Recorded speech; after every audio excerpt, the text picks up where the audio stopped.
Здраво на сите. Јас сум Марко и имам 16 години. Активно се занимавам со ракомет веќе подолг период, но од општо познатите околности во моментов не тренирам и сум дома.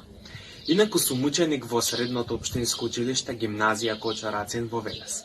Градот на Рацин, градот на мостовите, градот на првата гимназија, градот на првото музичко училиште, градот на првата добро опремена детска болница на Балканот.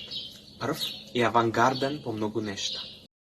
Активниот дома е видео приказна изработена од ученици од гимназијата Кочо Рацин во Велес во ова време на пандемијата предизвикана од коронавирусот.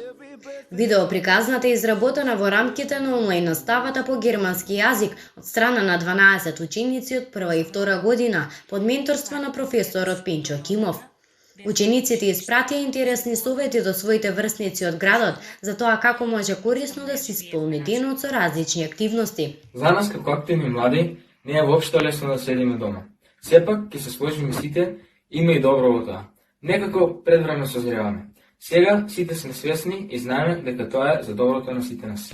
При телефонски разговор со професорот по германски јазик Пенчо Кимов информираше дека видео приказната е на македонски јазик со германски превод, но воедно ни откри дека во скоро време ќе се прикажува и на германски јазик, но со македонски превод.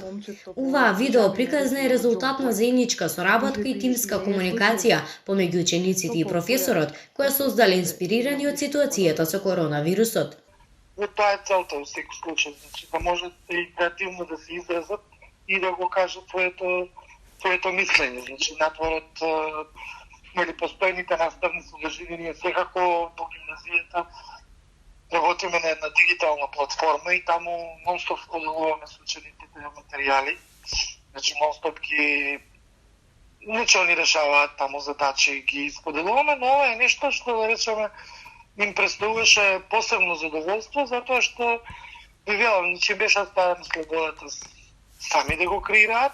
Професорот Пенчо Кимов исто така посочи дека идејата и истакнување на креативното мислење на учениците проследено со тимска работа и дека повратната информација од останатите била позитивна. Тој добил целосна поддршка од своите колеги и најдел само на позитивни коментари од сите останати. Согласно препораките на Министерството за образование и наука, со оглед на ситуацијата со коронавирусот, гимназијата Кочо Рацин сосема спремно и одговорно се насочува кон исполнување на мерките кои што ги воспостави оваа институција. Ова го потврди директорот на гимназијата Кочо Рацин Гоце Алексовски. При телефонски разговор тој посочи дека учениците и наставниците биле спремни за онлайн настава, бидејќи поголемиот дел од нив имале претходно искуство со дел од алатките за работа, предложени од Министерството за образование.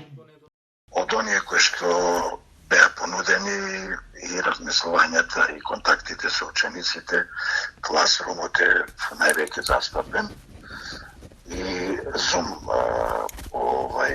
конференциите, платформата кои што се користат од поголем број професори, меѓутоа во најголем дел од професорите го користат класрумот. Уште од самиот почеток на оваа ситуација имаше резултати позитивни од професорите и од учениците во однос на онлайн наставата. Директорот на гимназијата исто така утврди дека сите класни совети и останати состаноци биле регуларно одржани и има успешна реализација на поврзување на релацијата директор-наставен кадар како и релацијата на професор-ученик. Така да до денес максимално се испочитувани сите оние насоки и препораки кои што ни се дадени од Министерството за образование и локалната самоуправа. И во таа насока сметам дека гимназијата максимално го испочитува сето она што беше као термини дадено за да се заврши. Counting days since my love up and got lost on me.